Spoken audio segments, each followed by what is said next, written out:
It's Easter morning, and it's sunrise.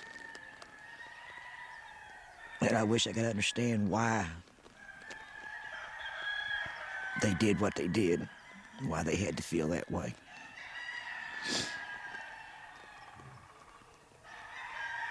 And I know in a way they've contributed to my dying here.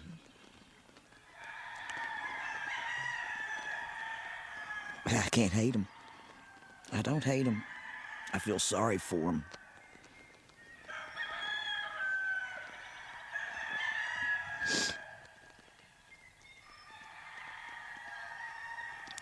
I can't say I actually forgive them for what they've done.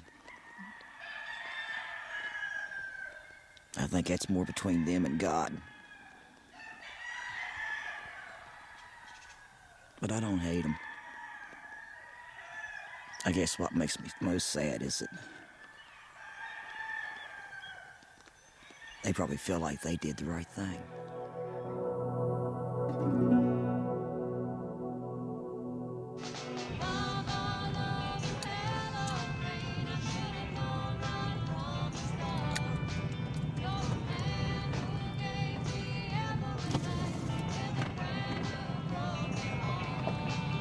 This is Bubba Land. And it's the home of the Bubba, the good old boys. Now, this is the heart of the KKK. I had met up with some of the good old boys in town. The first time I met the fella was at Walmart. I was sitting outside having my pipe, and he was out smoking his pipe. And we got chatting. And he starts telling me about this group he belongs to. And he just knew that I'd fit right in with the boys, that I'd be a good asset to their organization. It's a shoot-off of the KKK. And they're asking me to join their group. And I love it, I do.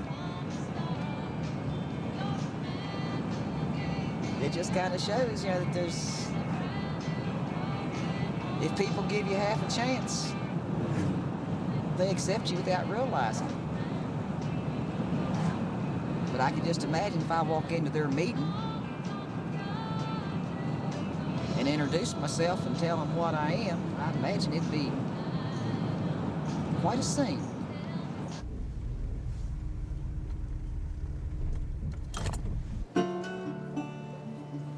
Code 7 to register 4, please.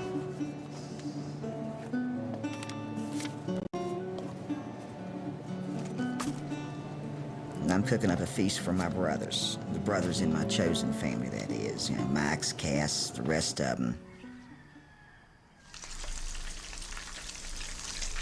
This is nice, thick-cut country bacon, not like you get in the city.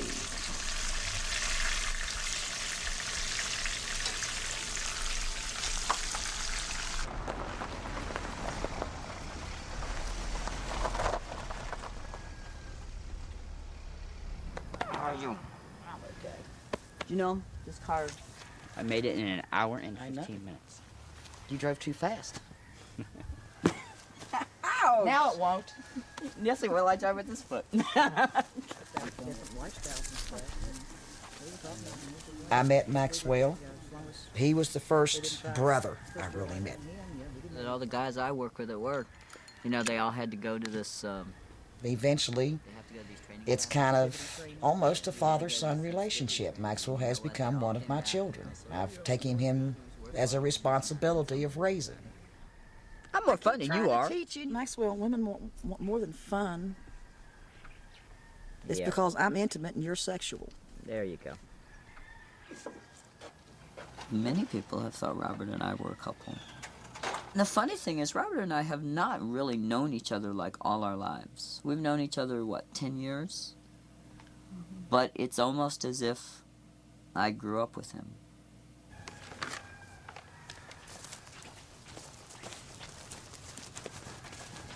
When I first found out I was dying, I knew I had 3 phone calls I had to make. The hardest one to make was to Maxwell, because my sons will have each other. My mom will have my dad, she'll have the rest of my family. But Maxwell's not going to have anyone. I think it's funny when you sent me that email because you couldn't find me when my car broke down. You're grounded, making your old man worry. That's right. Oh, wait a minute, you can't ground me. I don't live under your roof. I don't have to obey by your rules. You're still my son. All right, Pops. From the time you get here until the time after you leave, all you do is eat. Hey, I threw your garbage away. Hey, dude. Yes, hey, so. Yeah, he come tearing up And you this know what? road 80 miles an hour. No, Ella, I was not doing 80 miles an hour. You know, you can tell it's a German car because it has a mind of its own. It did 80 all the way here. 80, 85. You didn't have nothing to do with that. I didn't have nothing to do with it.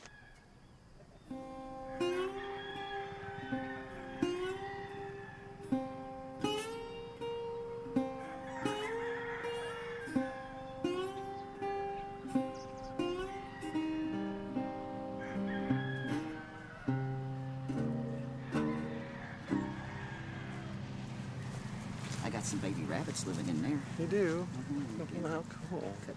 I met Robert, I remember a few years ago at Southern Comfort. You know, we were kind of friendly, but nothing much, you know.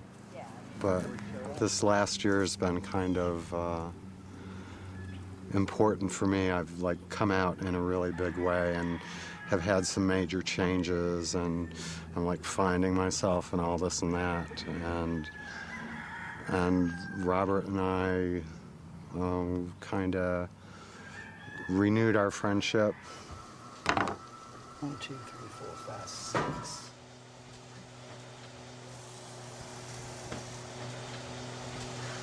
Lola is the socialite. Lola is the queen of SoCo. She is all of the guys' wet dream. All of the guys lust after Lola. I'm grandpa to all the guys. I'm dating Lola. I haven't figured that one out yet, and neither has any of the other guys either, how they missed out and I lucked out.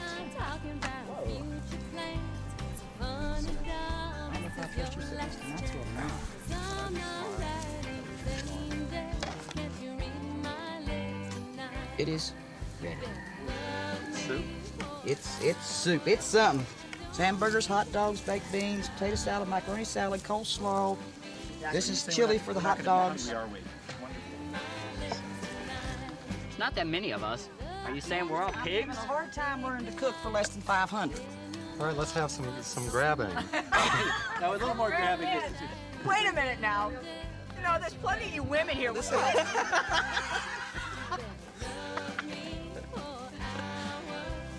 Oh, are we gonna do it again? Go for it. We're gonna do it for the camera. Yeah, we're gonna do it again. Ready?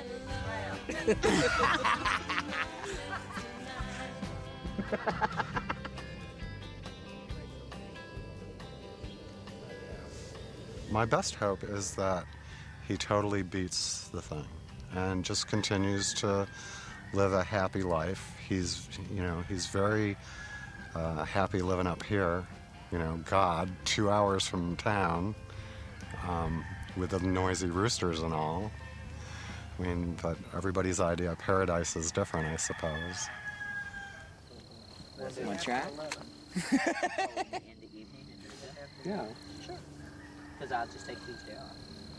And then we could do everything in the morning so I can It'd be easier if you stayed at her place because We had a friend in Florida. She lived in a tent for what, 6 years, 7 years? To save up money for her surgery. She didn't have any documentation from any doctor. She finally found this quack in Miami that agreed to do the surgery. She got dressed, took her catheter bag and slung it over the handlebars of her motorcycle and rode from Fort Lauderdale to Miami. She asked about the catheter and he says, "Oh, you can take it out next week," and sent her back home. I think mine was about 4,000. It was outpatient, and the doctor went on vacation the minute he got done cut. really messed you up. Yeah, they messed They you. Wheeled him out the door in a wheelchair, stuck him in the car, and I had to take him home in that condition. and then had no help, nothing. All these young guys coming up ask, what questions should I ask? I said, you better find out when he's taking his vacation. I mean, I saw genetic women who had had breast cancer and had to have radical mastectomies. And I'll tell you what, there's some of them, a couple of them there that I would love to have had their chest. I mean, there were no scars. It looked really nice. Now, if they can do that, doing a radical mastectomy, then they can do better than what we're getting.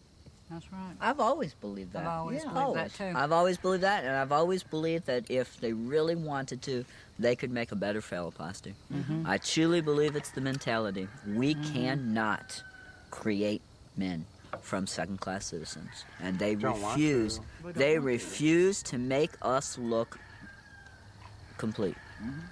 And no matter what you say, any phalloplasty today, you drop your drawers, people are going to know it ain't real. That it's not man, it's not God made, it's man made. And I think they do it on purpose. Everybody wants a toxic waste dump to get rid of the toxic Cass waste. and I and Robert would come up to Atlanta from Florida to go to the convention, Southern Comfort. Yeah. Southern Comfort's what's kept me alive this year. I kept praising God, yeah, just let me make it to this one more SoCo and be able to see my chosen family. Dip the chickens. Dip the chicken. Okay, fine. Skeeter has a white cat, and every once in a while he dyes it with Kool-Aid. Seymour. They call him Daddy Robert because he takes care of everybody. You have an egg salad tomorrow? We only saw each other at Southern Comfort. But now that he's been up here, we've been trying to spend every other weekend or as often as we can, we get together. Part of that's, I guess, that we know time's running out, so we spend as much time as we can.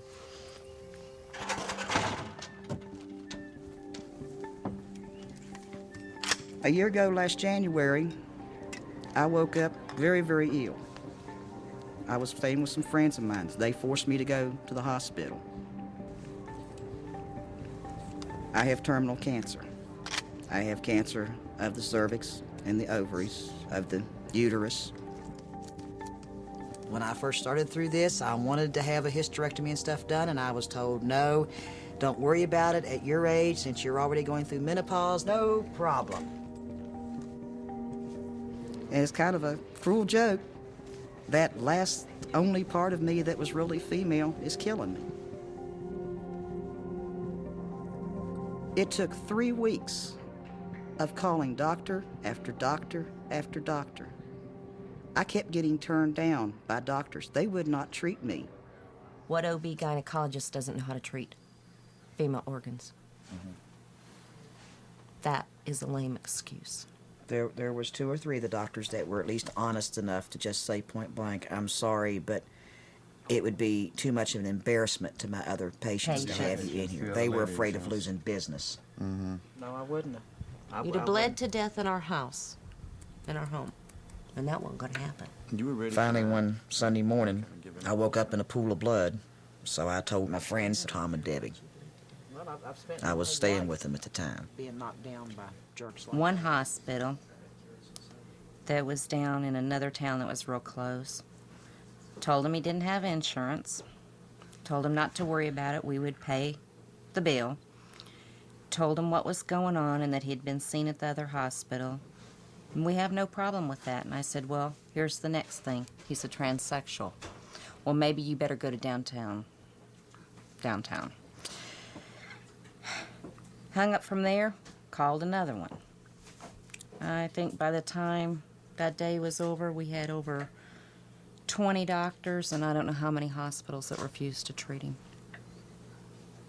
He has spent the last 10 years preaching to me, telling me that I have faith. I just don't admit it, and I don't want to admit it, and I don't want to believe in it. And but I have a really hard time believing that any deity and so-called God would be so cruel. you get customers.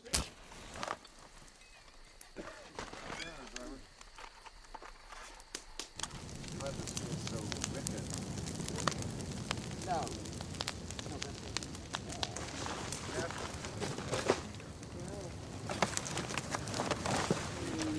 do. If you believe, it works. You just got to believe. That's it. That's it. You just got That's to the believe. problem, I don't believe.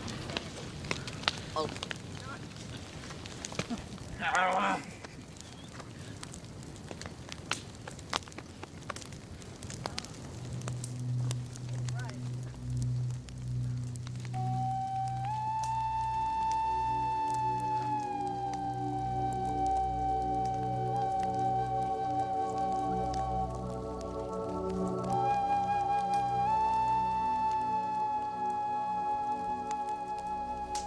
Since our relationship first began, we both said then, you know, but neither one of us want a serious relationship, you know, just someone to go out with, go to a movie.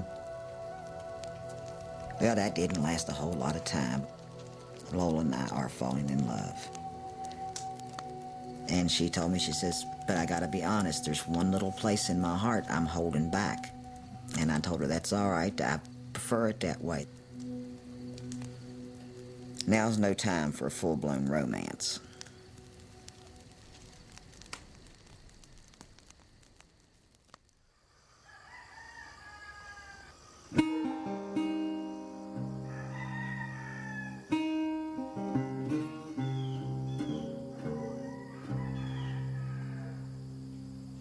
Oh, gag, faggot, 10 times over. Petticoats and the whole works. Easter. Oh, the hat. Oh, my Easter. God. Easter. I made it almost to the foot of the hill before I fell. You were just resplendent. Oh, God, and what a sour face. I'm sorry. I'll keep my comments to myself. That's all right, you're allowed. Oh, that's the one up in the holler. What are you carrying? A checkerboard. White, I had white traded gloves. Oh, yes, it was Easter time, I believe. I was always big on checkers. I was a champion checker player. Oh, God, I hate that picture. I hated that dress. I'd much rather have had my ball cap or my cowboy hat. It's not a smile, it's a snarl, like, yeah, thanks a lot. It's like, oh, let's get a picture of you with the baby doll. And then immediately I traded Frank for it. What'd you get off of Frank? A bow and arrow set. There's Iggy's bike and my chemistry set. See the box there? That's my bow and arrow set. Oh. That was my good bow and arrow set. That's not me. That's my evil twin sister. It's this poor little boy being stuffed in That's some it. drag. It's a poor little boy being stuffed in drag. That made my mother happy. Yeah. I mean... That's my cross-dressing days.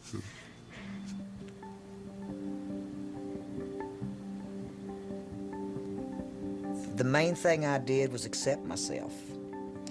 And then I started on testosterone. My arms and hands got bigger. That's the hardest part, the bones growing. It hurts. I had top surgery. I had a form of mastectomy done. I had the breast removed. And that's all I had to do.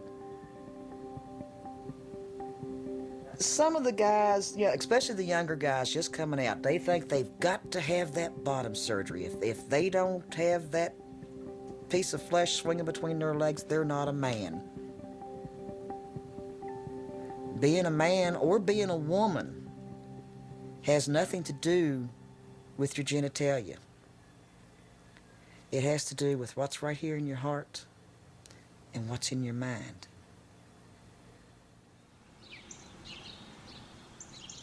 I told him I don't know until we look at it. Your best case is if it's easily gotten to and just needs to be brushed, you know, it might be about $20. But if we have to pull it and recover refrigerant and carry it to the backyard, it could be like some major money. It's a little strange, you know, at this point. Okay, well, so that's I still work as John, and it's still easier for me to function business-wise that way. And I can't believe that you let that lady, keep you captive while she put her filter through the dishwasher. In some ways, John is very much me, yeah. But in a lot of ways, he's like a construct. I sort of built him. I don't know. I don't know who John is. Yeah, I've met John once, long time ago. Back about 7 or 8 years ago, I guess.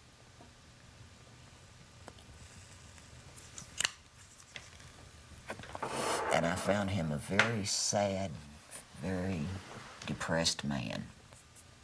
He was very unhappy. I was afraid that if I allowed Lola any real space in my life or accepted that part of my nature, that I would become a social leper, unlovable, unwanted, scorned, shunned, and abused. You're about to die. My gentleman lighter. I was going to do it myself, I know, but you just couldn't get it up there. He's so funny. It's like his legs would be all given out on him, and, he's using the walker, and he'll insist on taking the trouble to open my door for me. It's cute. There you go. We promised we wouldn't use that word no more. We did. I don't recall any such. We had a long discussion the other night about that. You did, didn't you? No. Watch her blush. I love it. She is, without a doubt, the most wonderful woman in the world. Oh, God. Present company included.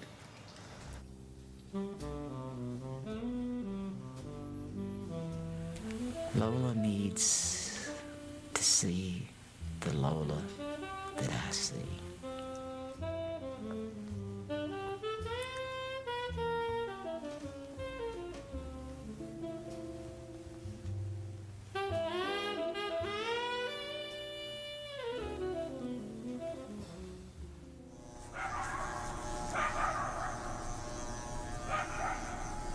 Cass, she won't be kissing on you. Just so that you know. During the haircut, you don't get no kisses.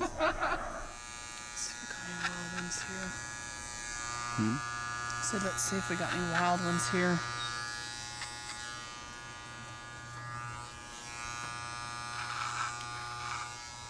Corey is Maxwell's girlfriend. That's his latest conquest. Robert and I have always been rather critical of whoever we're having relationships with in our life. And I like Lola.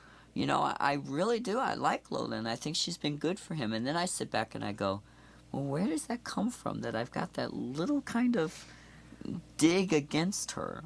And I truly believe it's just because we're very, very protective of each other. And I don't think anyone's good enough for him. And vice versa. I think he's always felt no one's been good enough for me.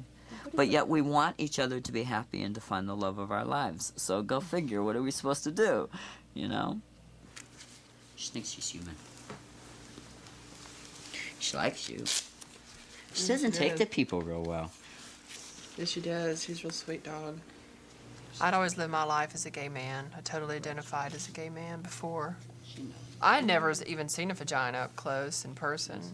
I was like a little schoolgirl because I was pointing and looking at it. I said, well, what's she this? was so funny. I knew more about it than he did in some way. I was telling you what the different parts were. And you Well, said, I'm not good at biology. They're there, okay? I don't name them. I don't know what they are, so.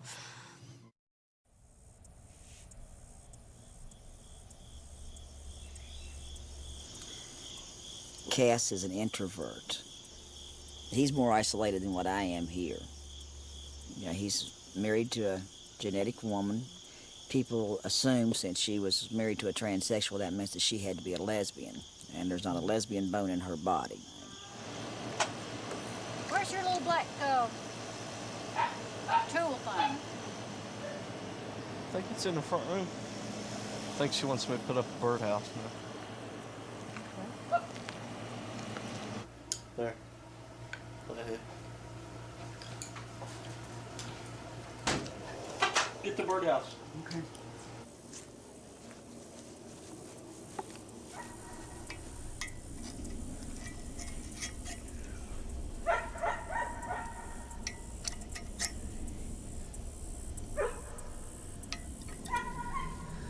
He's never been anything other than male to me. I look at him and that's what I see.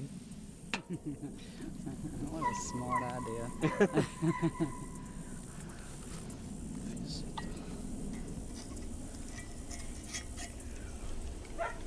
Well, that's neat.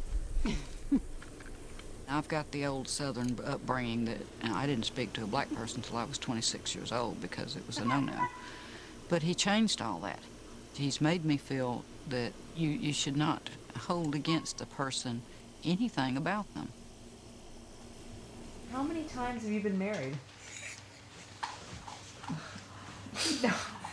We're not telling that one.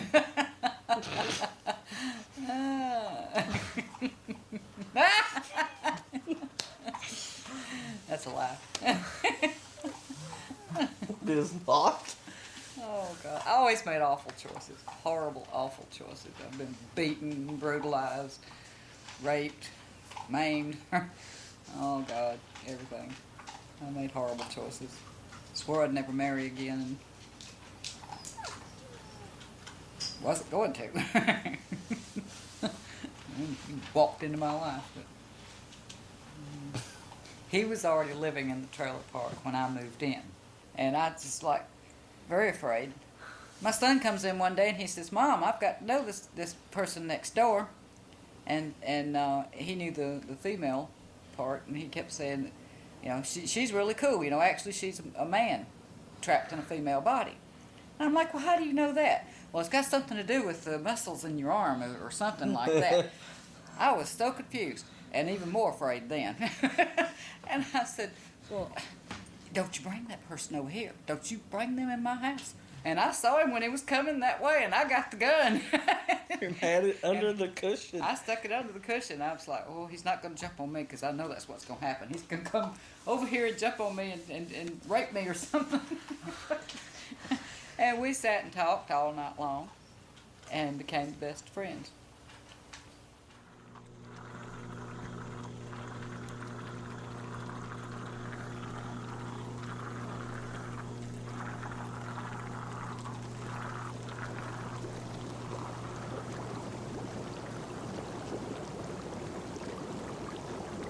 Tomorrow afternoon, my oldest son will be here. I haven't seen him for just about a year. And then on Saturday, my mother and father and my gorgeous grandson will be here. He's 3 years old and he is the light of my life. To him, I'm not one thing that I used to be and one thing I am now. I am, always have been, and always will be his pawpaw. Pure and simple. And that's... I just am. You got your luggage packed? Okay, you be real good so you can come to the farm. I love you too, buddy. You my tater. That's right, you my sweetie tater pie.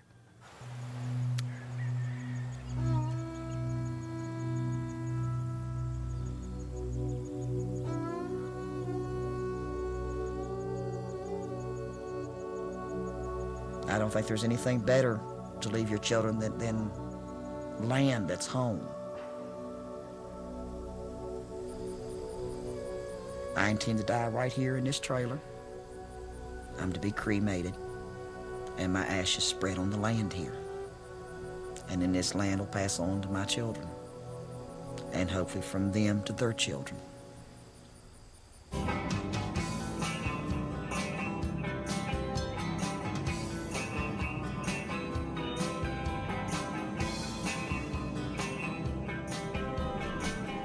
From the time I was a small kid, I knew that God intended for me to be a parent.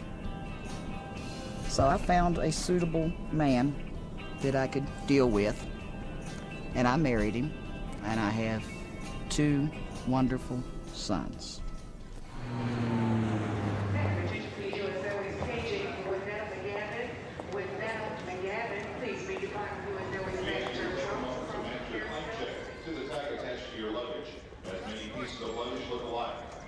Please have your claim checks available to the attendant when exiting the area.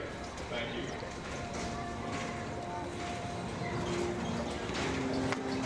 ready for it.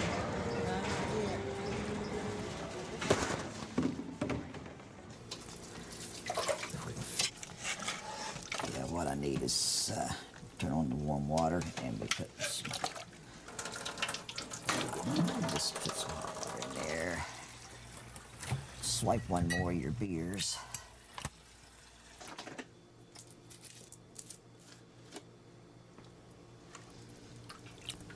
Yeah, we'll let it soak like that for an hour and then turn it.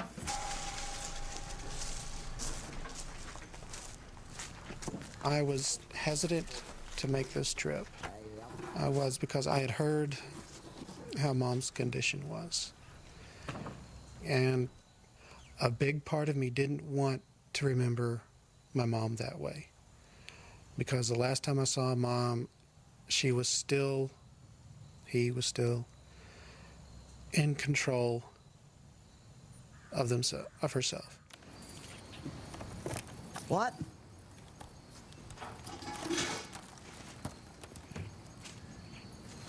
Western hickory cooking chunk. That's it. When I was pregnant, oh God, it was marvelous in feeling this new life growing inside me, but it made it even more evident what a betrayal my own body was to me.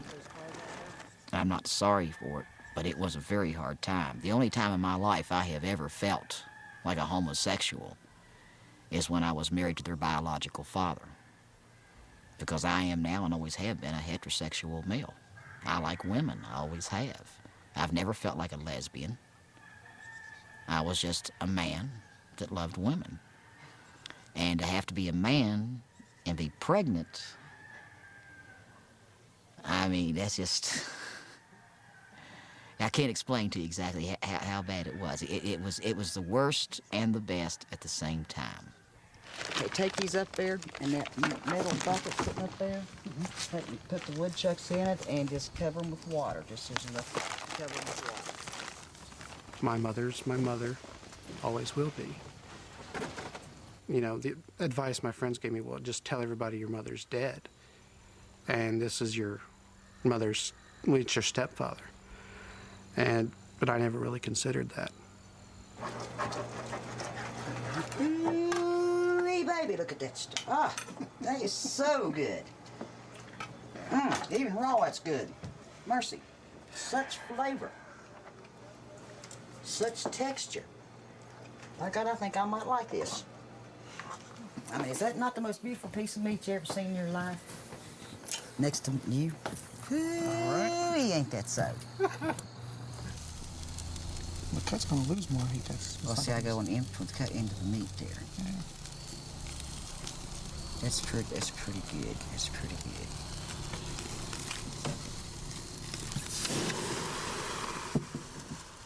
Being true to myself is everything that Mom taught me. Covered and your mama and papa. I mean, I need to go do some taters and onions. That'd be nice. I mean, we're not strictly carnivores, are we? No, we're not strictly carnivores. Had I gotten married, I would have chosen Mom to be the best man at my wedding.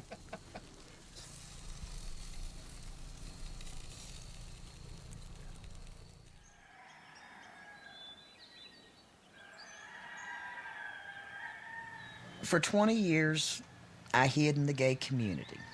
The only place I was going to be able to be with a woman, considering the way my body looked, was in the gay community. My mom accepted that. It was kind of like the military policy. Don't talk about it. Just do it. My first lover and I were together over 10 years. We lived in the house beside my mom and dad. We got along fine. When I finally told her the truth, that, Mom, I'm not gay. I'm a transsexual. There were tears.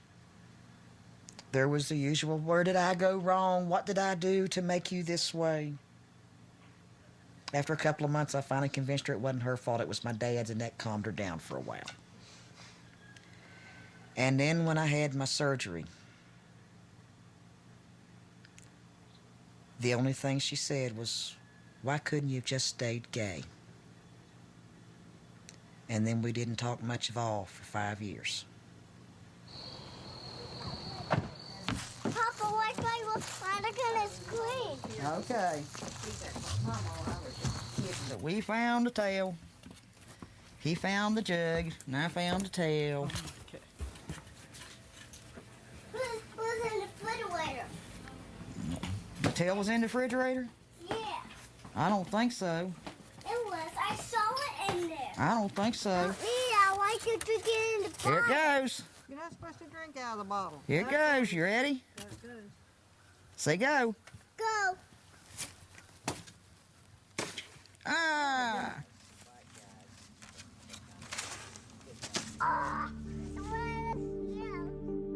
When Robert's in my home, I introduce him as my nephew.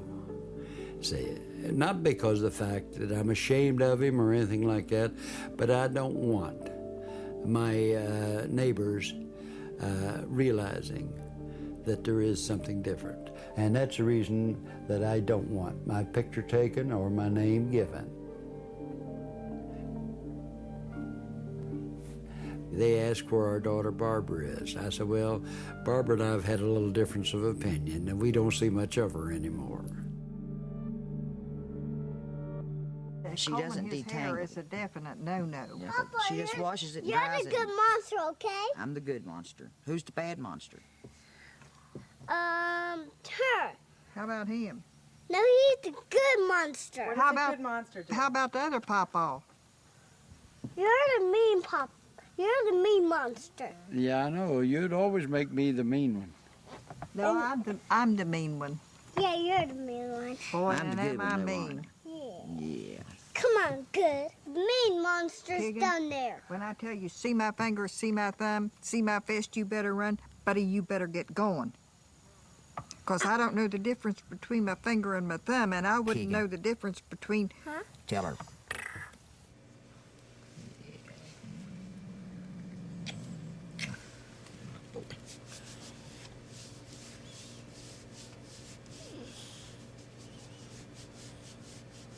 You've always been Papa's boy, haven't you?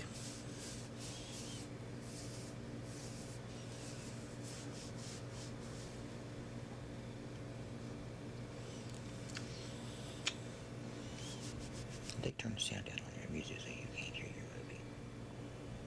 What do I want to do about them? I've got your new address in my list there somewhere. Yeah, get over here and let me get a picture with you.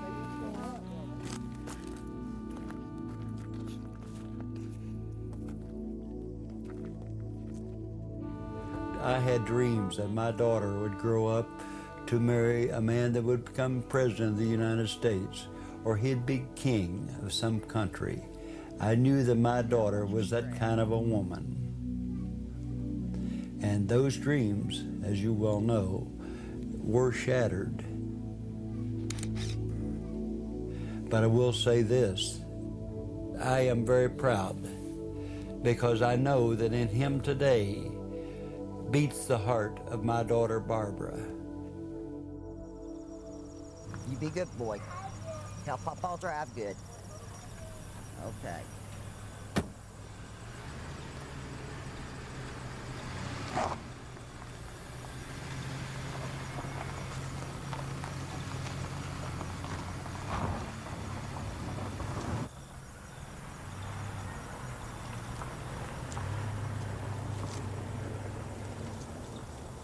But it comes down to a choice where either you're going to spend your life being miserable to make somebody else happy, or you're going to spend your life somewhat happy,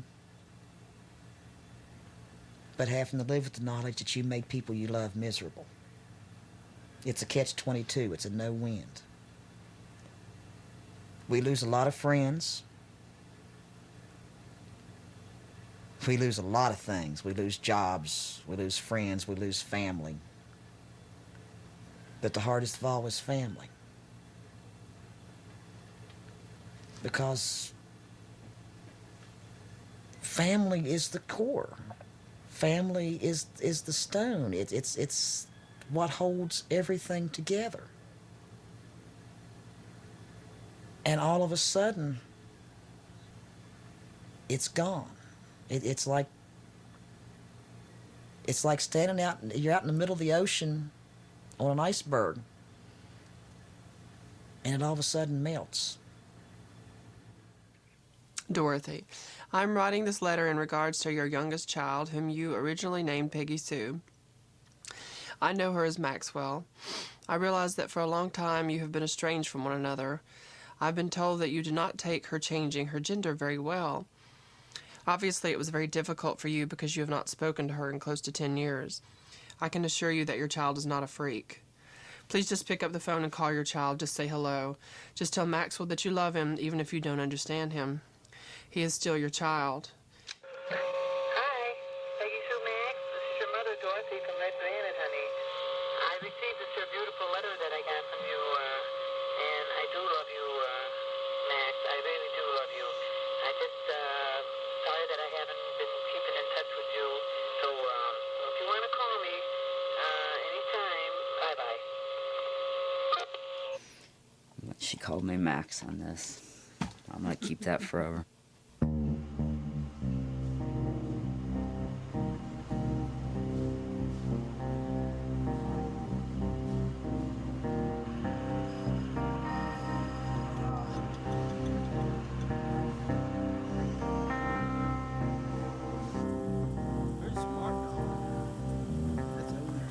I'm used to being the one that's different, and she's not necessarily used to being different. He's so jealous. He doesn't want anybody else to love anybody. She's afraid she might lose her job if they find out. She's afraid of this film. I'm just afraid of someone coming in here and destroying everything we have and harming us because they think it's the right thing to do in the name of God. In the name of God, for heaven's sake. And as the morning sun grew bright, I saw you in a different light. I want you, and I know that you want me too. I can see in your eyes that you burn with desire. And I know this ain't right, but I can't turn out the light. Now I want to make you see, 'cause it's so clear to me. It's getting close. It's getting close. I feel it. There's some nights I go to bed and I'll wake up at 2 or 3 in the morning and I'll have the abominable sweats. You know, they've raised my morphine again. I bump into doorways. I walk into walls. And hospice finally said, "I'm sorry, but you cannot stay here by yourself. You've got to have somebody with you 24 hours. Lola, she says, you're coming to live with me."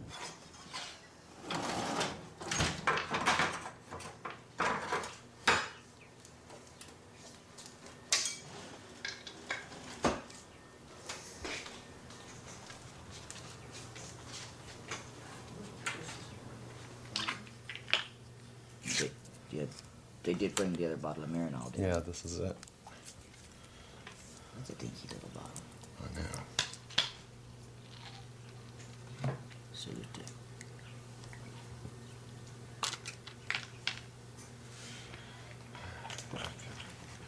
Okay, so there's... What kind of coffee are we drinking this morning? It's almond amaretto. You're making a face. You want me to make you some, No, it's just the last few mornings I've had regular coffee. I know. So I wasn't ready for the flavor this morning. You hate it, don't you? Mm-mm. You want the espresso? No, this is good. Okay. Should get you that Tylenol too.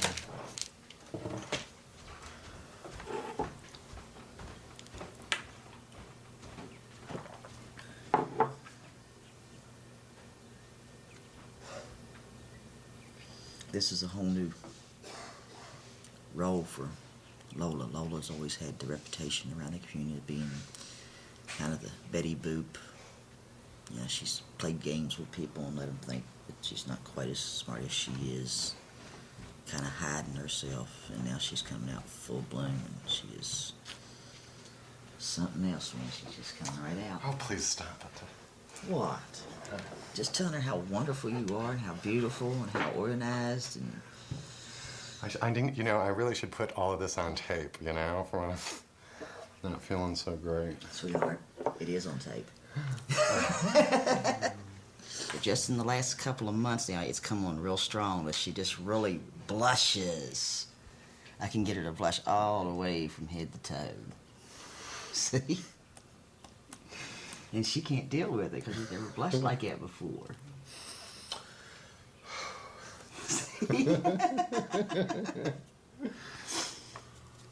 All my life I've been looking for the perfect woman. And all this time she's been right there in front of me and I didn't even realize it. Because I never thought I had a chance with her.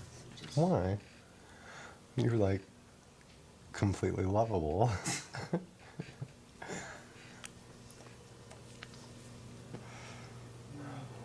To be loved by you, that's... I had no notion, Robert. I thought that we would have this little fling. That's what I forget. We'd have this nice friendship. We'd go out. We'd have fun together. No entanglements and stuff. And then bam, it just all of a sudden, next thing I know, we're in love with each other, and we can't stop it. And it's beautiful.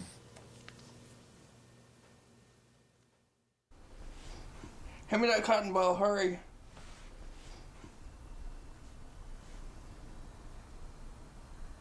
See, mine comes right out. If I don't put that cotton ball out, the medication comes back out. Is yours as thick as mine? Yep, it's pretty thick. Yeah, I know testosterone is like really thick. This one makes you horny. This one makes you irritable. Definitely a difference in needle. Damn. See, you use a different kind. Needle-wise? You use the 23 gauge, but yours is really long. Yes, it's really long. Because it has to go in the muscle, right? And yours, mine just goes in the fat. Yeah.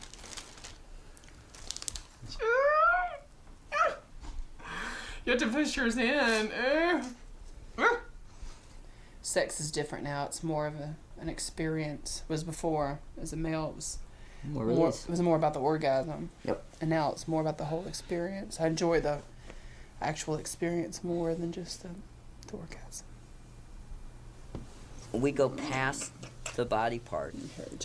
If I move in a certain way, then she can feel that energy of me penetrating her, and it doesn't matter that there's no hole there to penetrate. You know, I mean, it's definitely the mind thing. If I slide down the bed and I kiss her in certain spots, she can feel me, you know, she can feel that female part of her being touched by me, and I can feel it too, and it doesn't matter that it really isn't there to exist.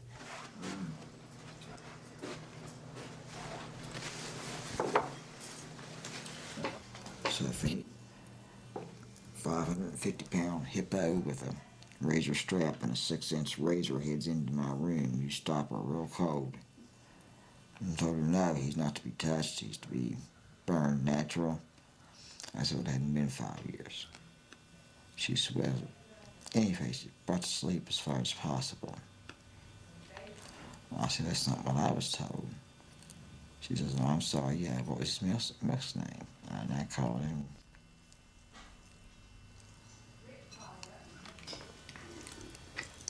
I already gave you permission. Shut up. I'm having a serious moment. Damn it. Well, come on then. I was falling asleep in the ozone, don't you dare.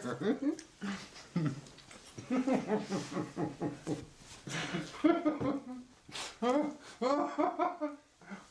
God.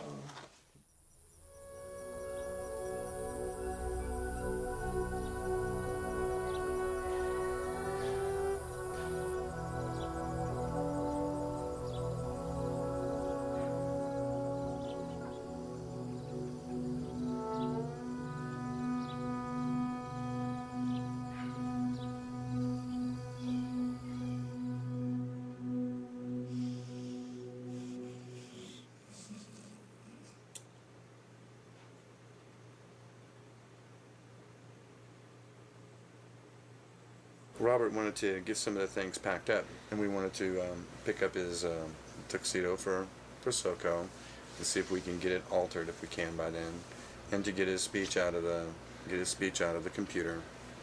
I don't know that he knows where he filed it, but we're going to try to find it. We're trying to see if we can find it. Have down the paper for me, and it sounds beautiful. And basically just to pack some things up so we come up for a couple of days.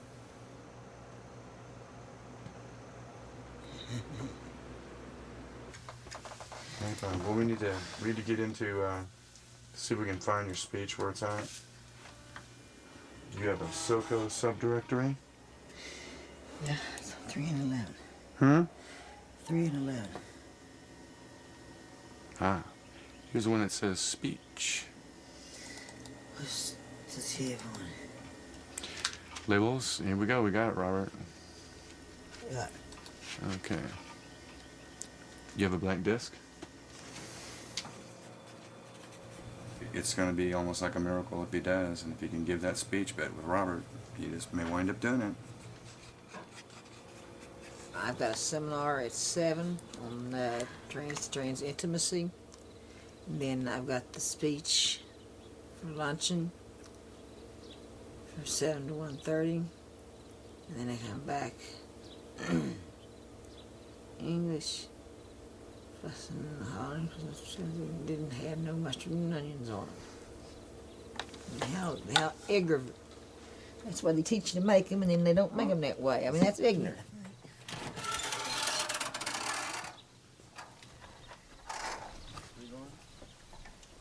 So many kids out here running around that BB rifle. What? I saw them kids out here running around that BB rifle. I didn't see him.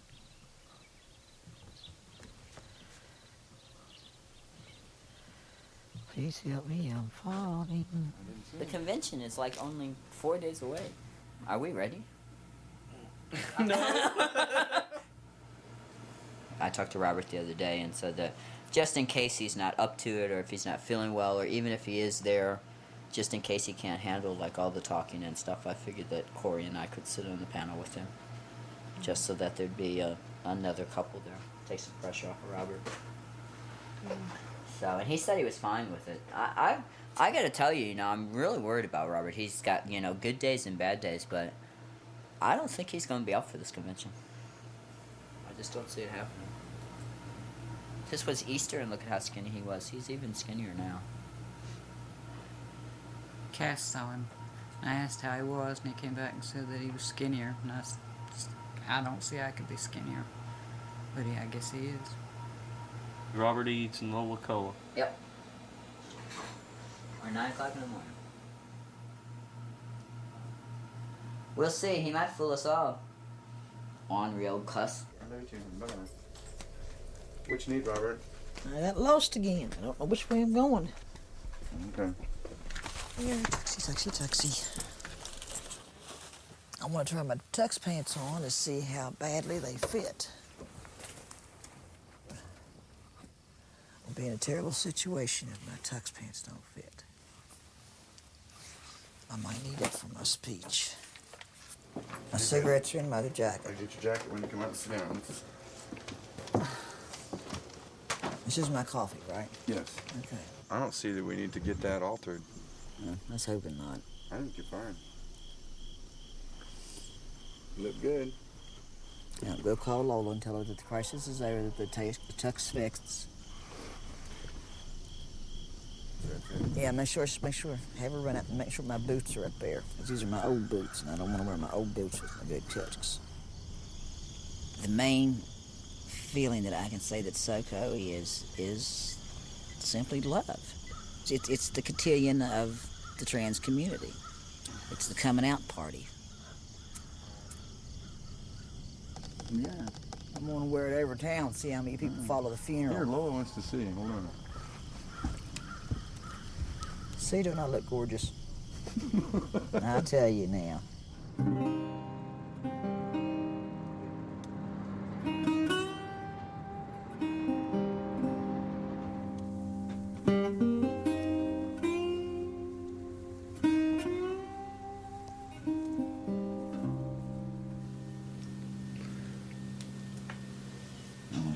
Wednesday, Thursday, and Friday, and most of Saturday, so I'll be in good shape for the dance. Yeah, and you know, use the chair if your hips and legs are bothering you. I will. 'Cause it's...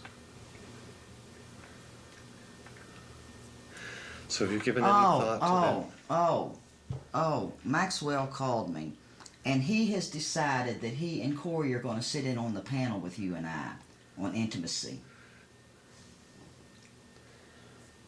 Well, you know what? Either they can do it or we can do it. You know, as far as I'm concerned. He says that they don't plan to say much, just to add a couple of extras to the panel.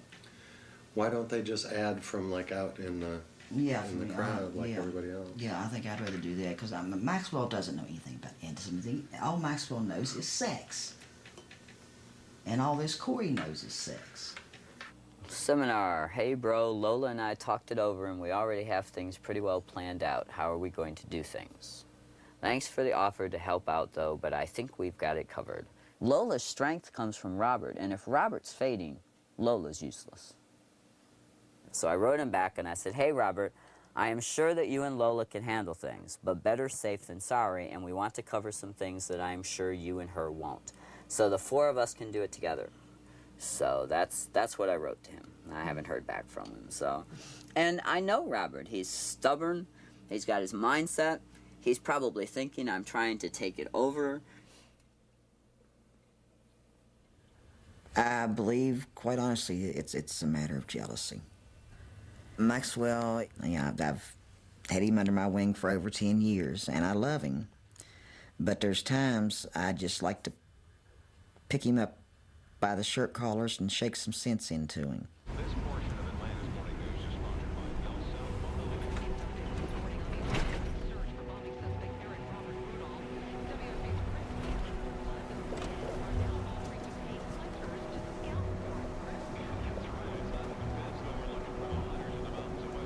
Max will not face this rationally. I guess because they've been friends for so long. And they're losing each other.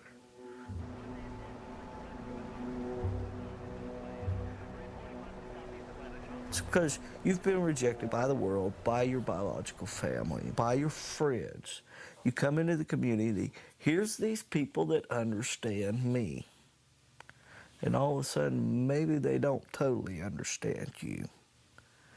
And it's a big disappointment. It's like, damn, they don't understand either.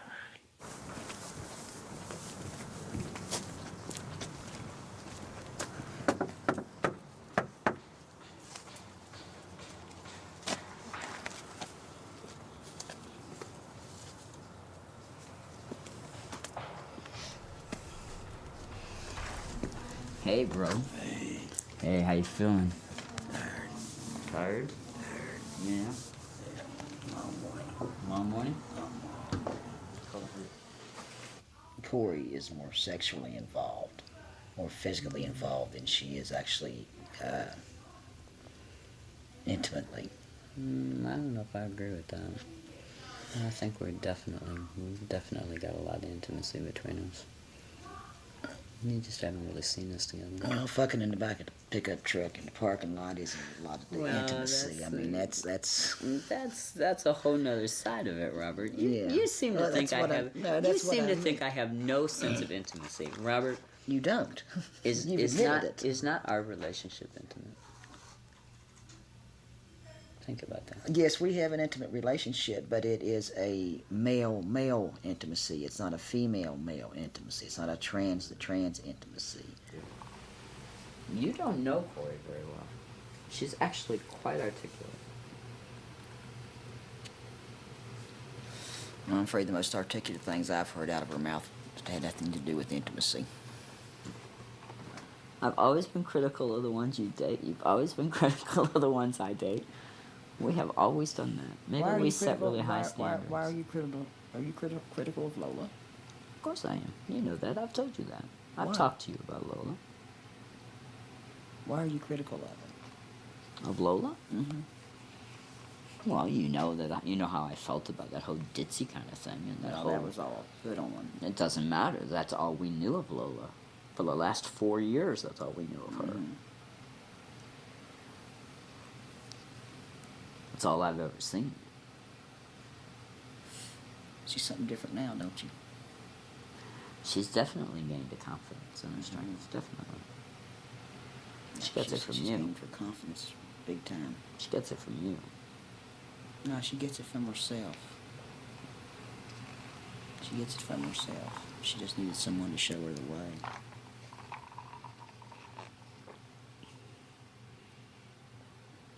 God, Okay. It's sickening how domesticated and housefrau-like I've become since he's been here. Honey, can I get you something? You know. Really? She has become so domesticated. I'm washing his clothes and. Really? She even folded my clothes. I'll do this officially. She folded my clothes and put them away. Lola, may I please have a dance? Talk to the boss. May I dance with your girl? Depends. One dance. It depends. Yeah, it depends my ass. You're working. That's around. exactly it. You're working.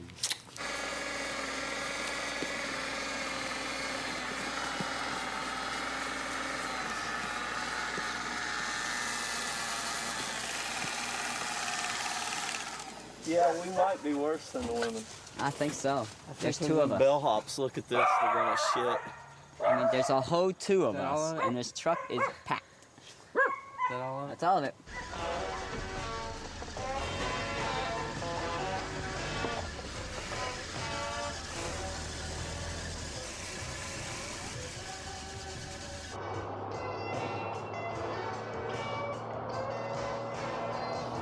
Our life seems to revolve around the next event.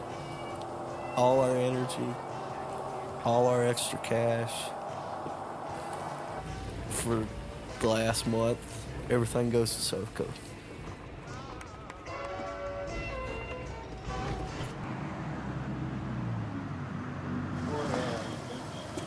What room are we in, honey? I'm 446. Well, the parlor is 446. The bedroom's not quite ready yet.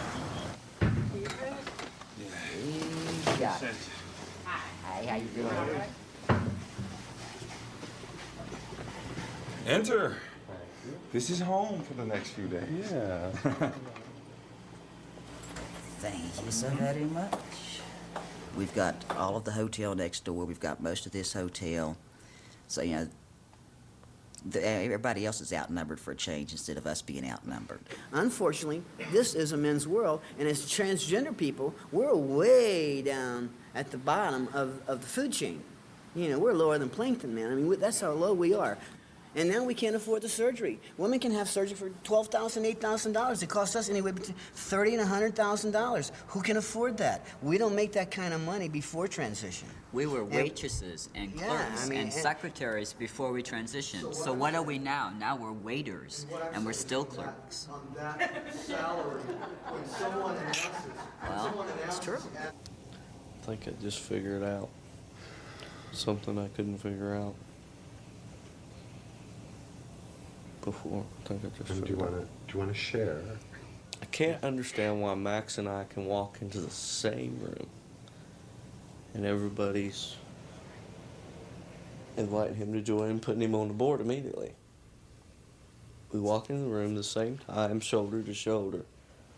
And maybe it's because they don't know I'm trans. Maybe, but everybody around here does. You know, I mean, you know, most of the people on the board and staff and right, Yeah. You know, like I wouldn't have known you were trans had you not been at Southern Comfort and somebody told me you were trans, or heard some of your story and that kind of thing. You guys are flawless, so you got it so much over us. I don't know. You are like one of the most regular guys, you know.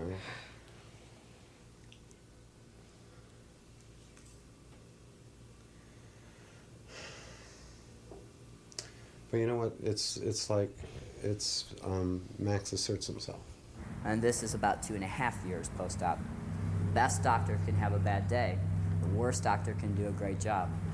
Be prepared for whatever happens. I don't remember so much pain here. It was the arm. See, it was like pinching in around the sleeve. And so right here where that binder went, I have caved in. And when they gave me a hysterectomy, they took that bandage off so that air can get to it. That's how you heal. It couldn't heal, it couldn't get air. And he took a pair of scissors and he cut out the dead, and he left a gaping hole. This right here was a gaping hole. You could look and see the muscle, like you were looking at a side of beef or something.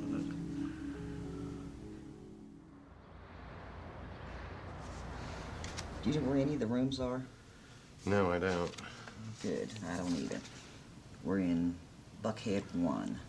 Okay, and we are off.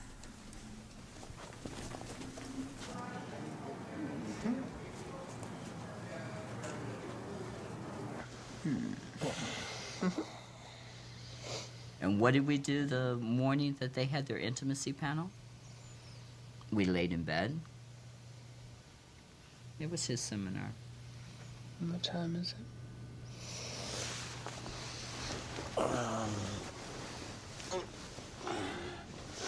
10:26. I better get up. Okay. You know, sex is a beautiful thing, but it's very short-lived. I mean, you know, if you're lucky, you got 15 minutes and that's it. With intimacy, you have hours, you have days, you have weeks. You said that trust was a big part of it. Does the fact that you're both trans help that trust? I can't honestly say that it helped, but I can't say it hurt either. It just was one little speed bump we didn't have to worry about.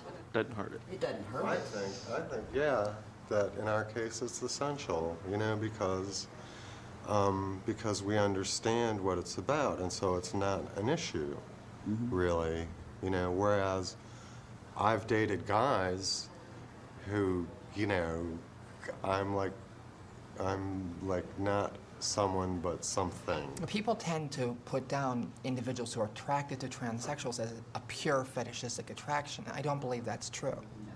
I believe it's a legitimate sexual minority. One of my neighbors is one of the biggest fundamentalist religious types you'd ever want to meet.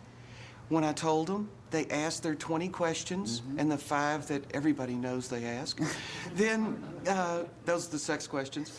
And then, they felt comfortable. Before us, there were the blacks, then there were the gays Exactly. and lesbians, and now it's our turn. It's our turn to stand up and say, hey, I have the same dignities, I have the same indignities that you have. I deserve to be treated like anybody else.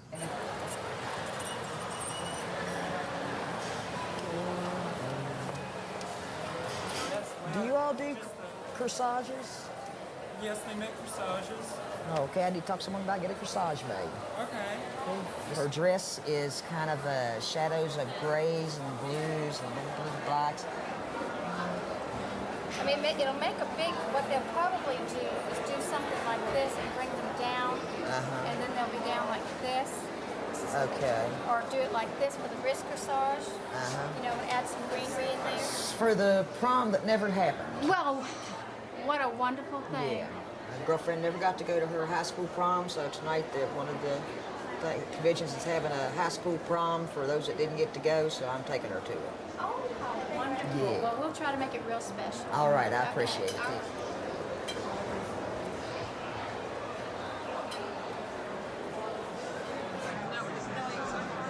Is my hair here? I wasn't here. We got a zoo out there, don't they? I thought the waiter took my salad. It was Tony. Something's growing anyway. So you're just gonna wing it too, right?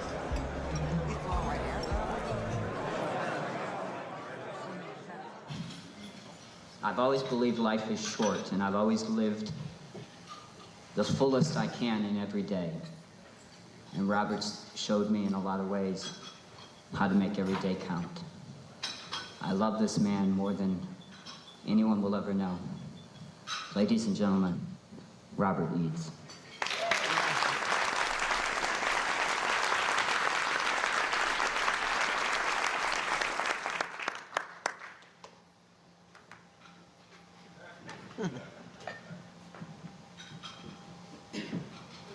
I'll let you on a little secret. Actually, his name's Leprechaun.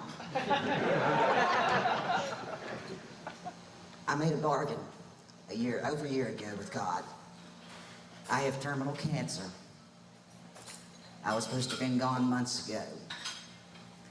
But I made a bargain with him. Just let me make it to one more Southern comfort. Let me look out and see the love that surrounds everyone in this building today. This is the way it's supposed to be all the time.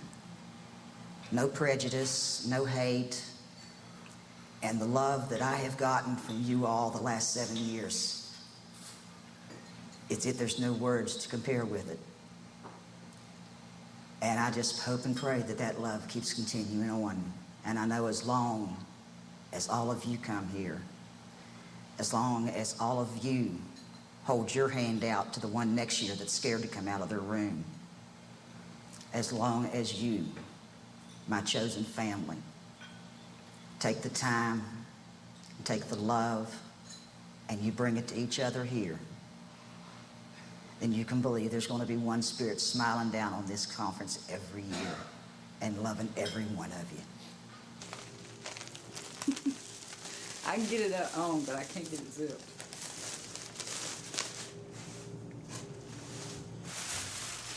Which one should I wear, Max? This one or this one? Which one? I can't breathe, but I look beautiful.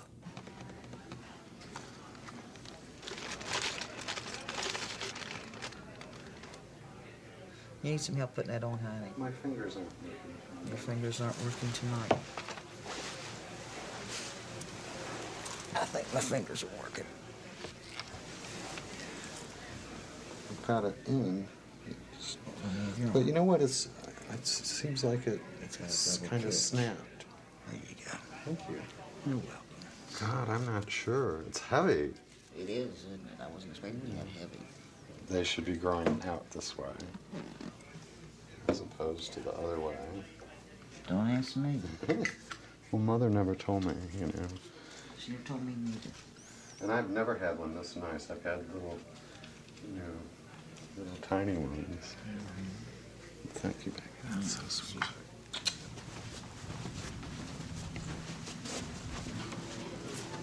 Wait, yeah, what is it? The very thought of you makes my heart sing like an April breeze on the wings of spring. Then you appear in all your splendor, my one and only love.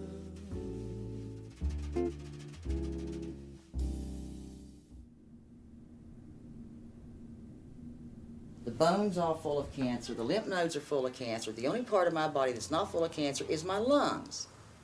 And I've been smoking since I was like 5 years old, and I'm not going to quit smoking. If I do, my lungs are going to fill up with cancer. As long as I keep them full of smoke, there's no room for the cancer. Right? Of course. Thank you. I just don't know. Well, go ahead and rebuild your face, honey, if you think you Well, have. I'm not sure what to do, like whether to take it all off and start over or what. I think you look just fine, sweetheart. Yeah, well, you know what? If I was wearing a burlap bag, and swim fins, you'd tell me I was the most gorgeous thing on earth.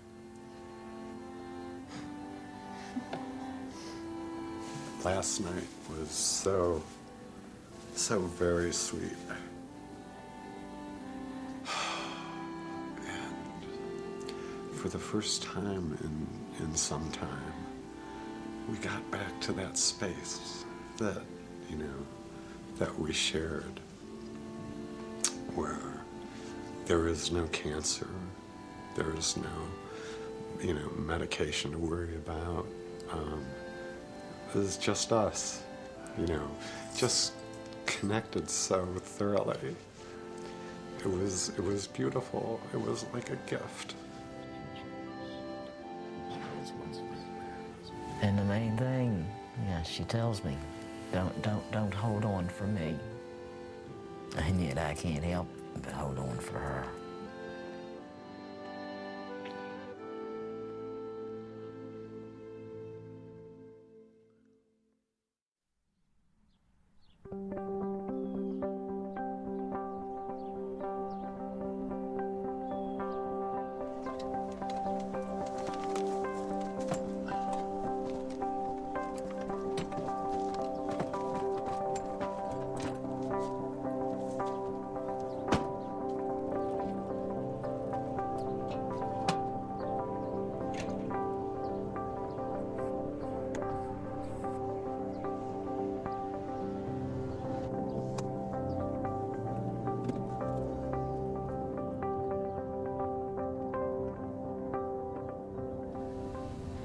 Do I want to die? No. Am I afraid of dying? No, I'm not afraid of dying. I'd like to be able to live long enough to see my grandson grow up. I'd like to live long enough to walk Lola down the aisle and make her my wife. I'd like to do a lot of things. I'd like to see my farm grow. But sometimes what you want and what you get aren't the same thing.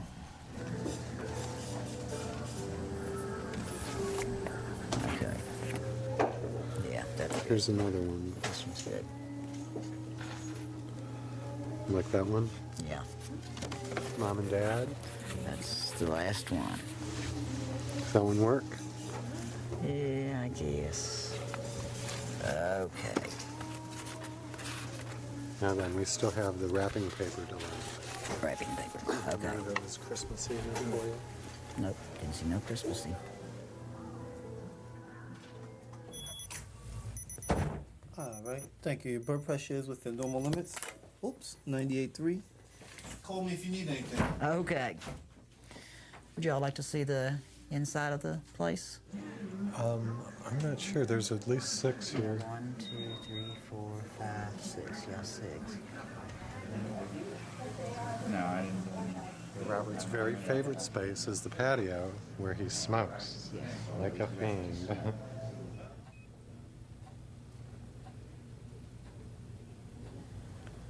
I got a tumor in me the size of a softball. Oh, I'm sorry, we're not taking any new patients right now. I'm sorry, but it would be an embarrassment to my other patients to have you here in the office. To them, I'm expendable.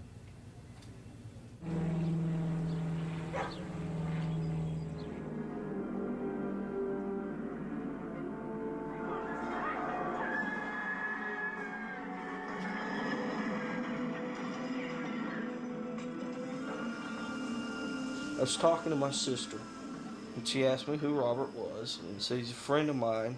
He's dying of cancer.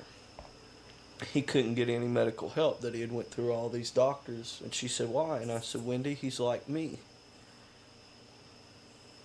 She says, that pisses me off. She says, if some doctor doesn't treat you and you die, I'm going to be mad. I'll be standing up fighting. And I'm thinking, this really hurt my feelings. Because you know what? After I'm dead, it's too damn late. Also, Dave Matthews Band, and we'll do some Fake Hill too, right here on Star 94. Yeah.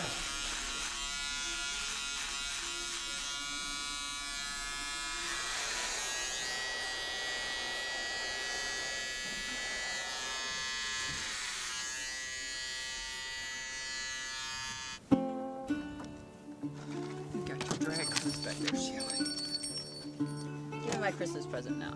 No. This is Jim Rhodes, president of Southern Lincoln Roofing. We must reduce this excess inventory. I had only been transitioning about a year and a half. And Robert started transitioning when we got together. So in a sense, we did kind of grow up together. We went through that whole teenage years. We've both been through marriages and divorces. We've been through some miscellaneous relationships. You think I'm shy. Robert is extremely shy. He was so shy, it took him a month before he would ask Lola out on a date. And the only reason he did is because I kept prompting him. And then finally I talked to Lola and said, Robert's interested and wants to take you out on a date, but he's too chicken to ask you. Their whole relationship has my print on it, man. Which I'm kind of proud of. I love you, Mr. Max.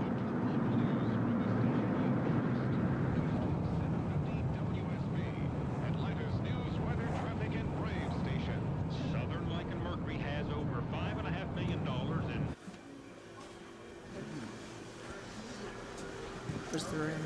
This way. Hey. Hey, Robert.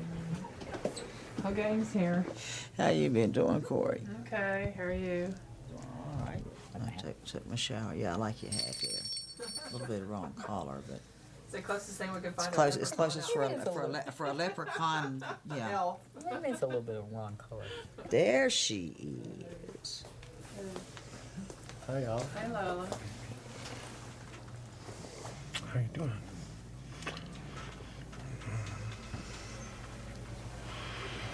Looks like you and me.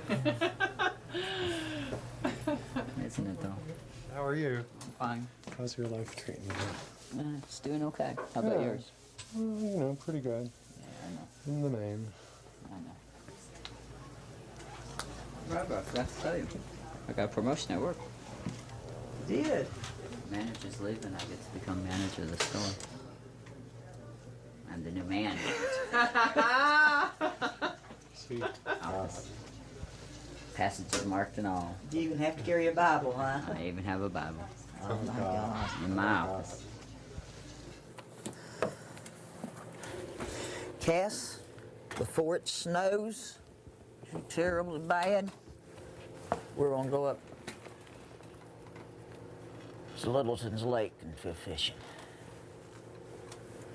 So we can drive down to Littleton's and do some fishing and enjoy ourselves and go back to the trailer and get warm. Look at some old Southern Comfort pictures.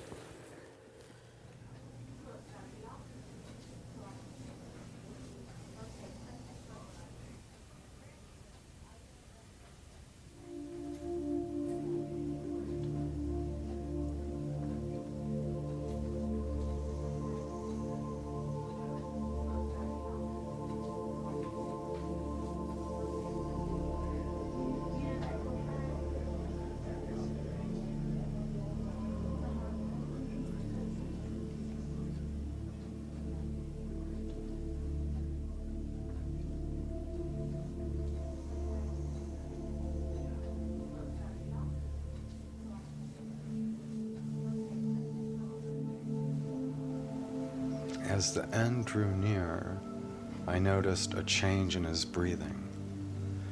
And so I gathered him in my arms and I told him how very much I loved him.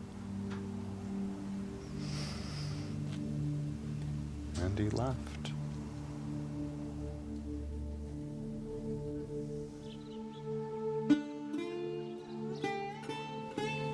As per his request, we planted a Christmas tree on his land and spread his ashes underneath it.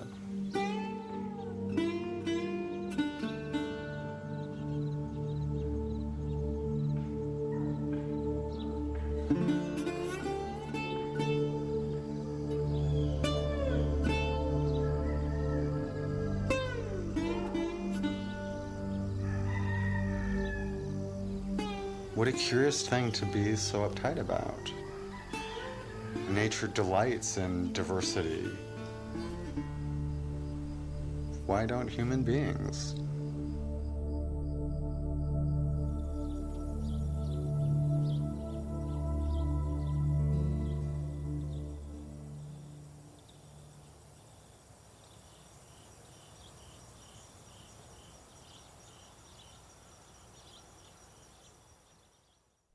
I'm going to die right here. Right here. That's what I bought this place for. That's why I'm here now. I wanted to go back to my mountains where I could be free, where I could be me. I want something to leave my children, something they can be proud of. I don't think there's anything better to leave your children than land that's home. I intend to die right here in this trailer. Most likely I'll die alone. At least there won't be any people around. I know God's going to be with me. And I know the hearts of all my friends are going to be with me. But I'm going to die right here. And when I'm gone, I'm to be cremated and my ashes spread on the land here. And then this land will pass on to my children. And hopefully from them to their children.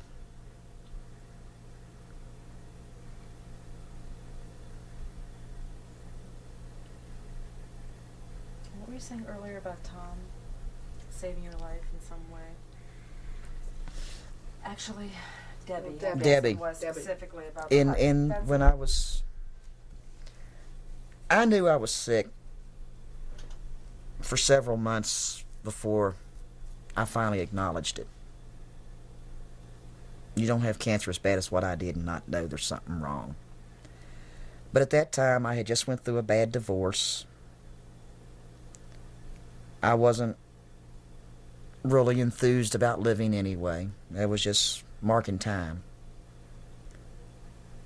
And then finally one Sunday morning, I woke up in a pool of blood and in severe pain and knew I had to do something. So I told Tom and Debbie, I was staying with them at the time, that I was sick, that I was bleeding badly and in severe pain. They forced me to go to the emergency room. The nurses were great. No problem. The doctor, of all names, Dr. Gandhi, very, very badly named, had a problem with me from the get-go.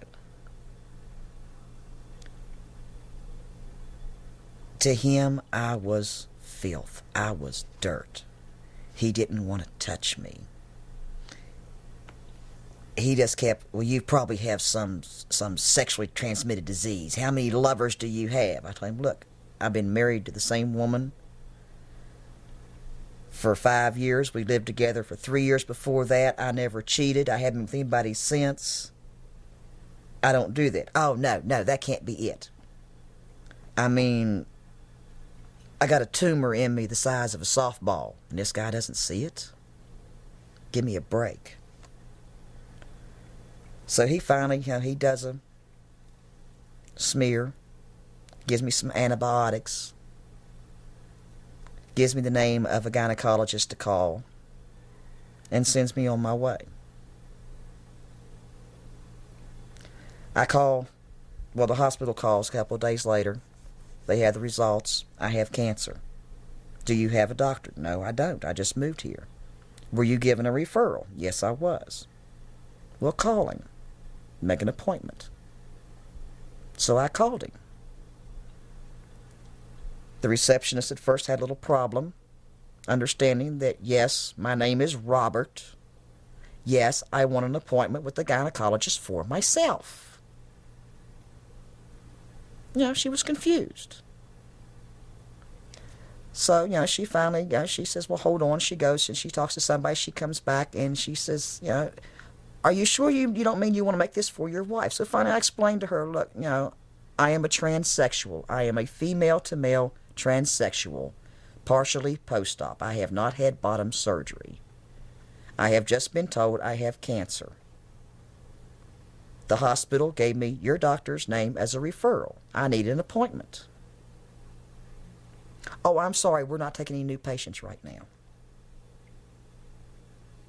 I asked if they could refer me to the doctor. Oh, no, I wouldn't know who to refer you to. You need to call the hospital and ask them. So I call the hospital. They give me 3 more names. I go through the same thing 3 more times. All of a sudden, when they realize I'm a transsexual, we're not really taking any more patients, any new patients right now. I'm sorry, we can't help you.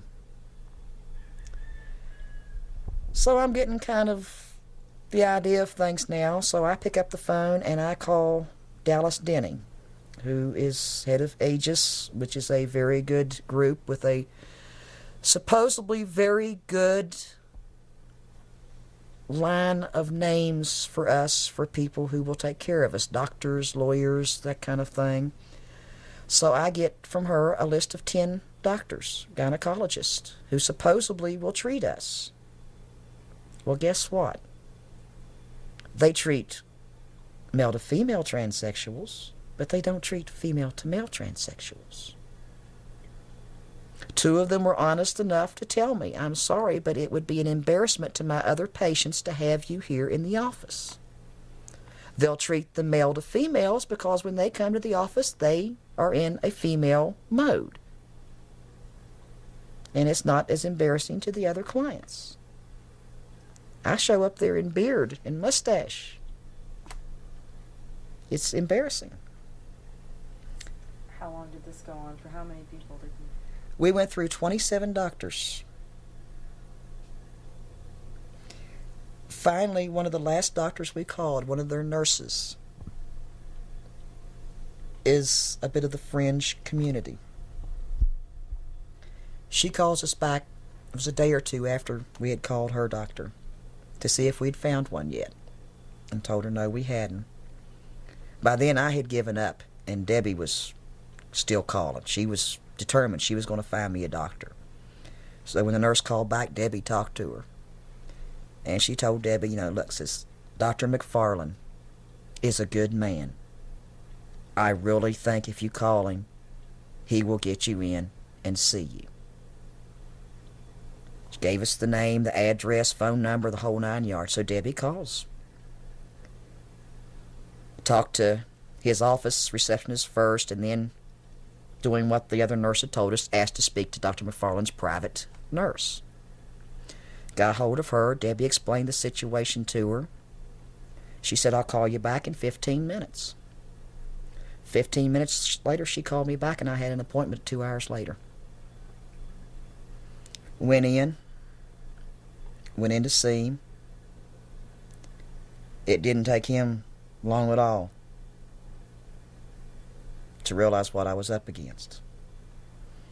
He took a biopsy then and sent it off. Put me on some pain medication for the pain. It's the first time anybody thought to give me pain medicine for it. They just don't worry about it. And then we went home to wait. And 5 days later, he called me. It had metastasized. It was spreading. I needed immediate treatment.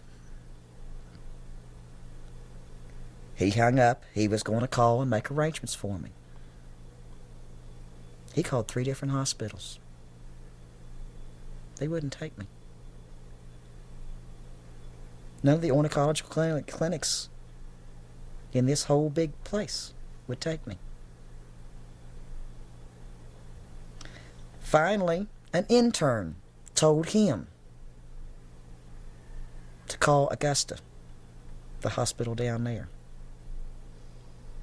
So he did. He called them for me. He talked to them. They said they didn't know what they could do, but to send me down, test results and everything, and they'd have a look. Well, there's 2 hospitals in Augusta within a couple blocks of each other. We went to the wrong one first.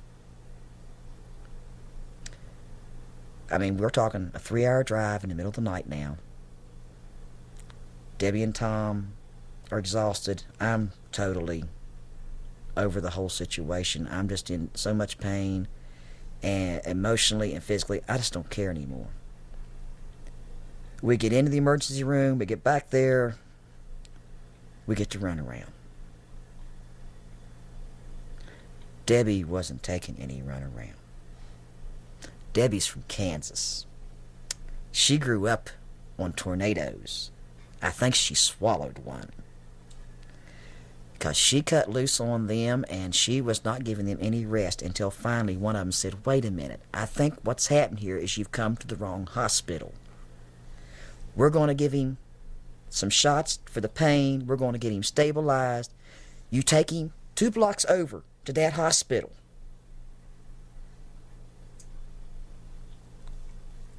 Debbie wasn't too sure, but that's what we did. They packed me up and took me over. It's a teaching hospital. It's full of interns. I swear in that one night I must have been examined 300 times. And they still, nobody would say, "We're going to take care of him."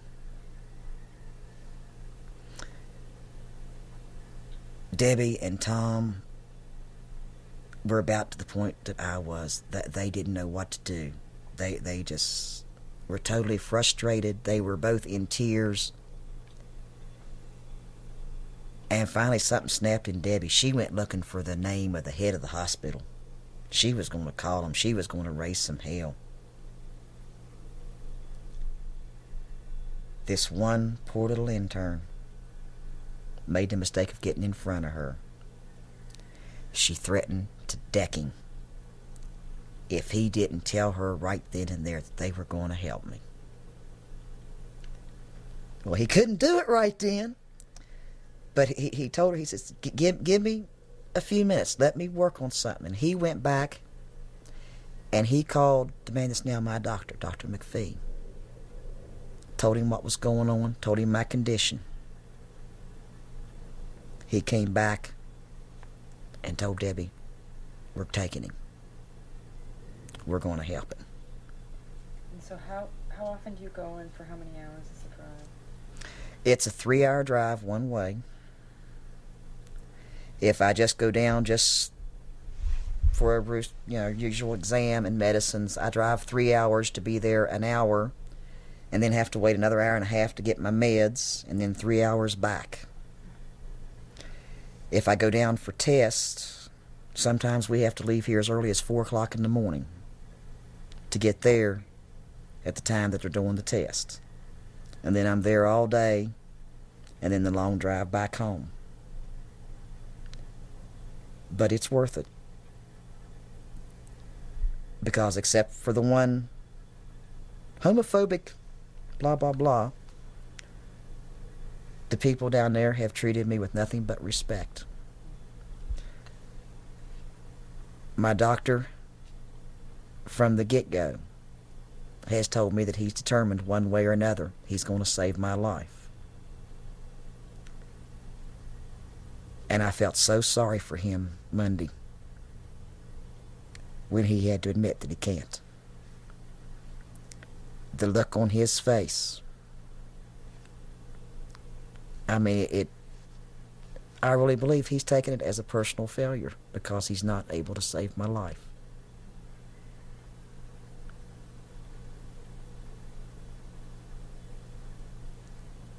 He saw me and accepted me and treated me as a human being. And that's something that all those other doctors didn't. To them, I wasn't anything. My life wasn't worth anything. They didn't want to lose 1 or 2 clients to save my life. I'm expendable. But Dr. McPhee treated me with respect. He treated me with dignity. And isn't that just what you've wanted? That's all any of us want. It's not just me or people in the transgender community. It's everybody in this world. The only thing that anybody ever really wants is to be treated with respect and dignity, because that's everybody's right. You're born into this world, you struggle through it, and you finally are allowed to die. And the only thing that you can really hope for that's going to mean anything at all is that somewhere along there you were recognized and treated with respect and dignity as being a human being.